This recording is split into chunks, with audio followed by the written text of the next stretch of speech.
लग्नाच्या 2 दिवस आधी असणाऱ्या मेहंदीच्या कार्यक्रमामध्ये माझ्या उजव्या हातावर पप्पा आणि डाव्या हातावर मम्मी मेहंदी काढायची ऍक्शन करीत होती आणि त्यांची डायलॉग तर आहे का सरळ हात कर मी चांगली काढते. सुंदर आली सुंदर सरळ हात. सुंदर आली मेहंदी पा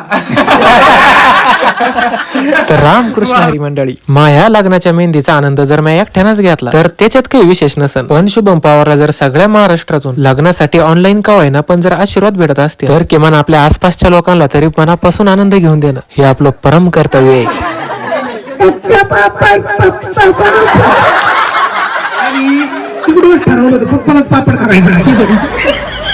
लग्न घरी मंडप पण उभा राहिला होता आणि आज हळदीच्या आदल्या दिवशी आमच्या घरी मेहंदीचा कार्यक्रम होता, ज्याची सजावट घरच्या घरी चालू होती. काय चालू आहे?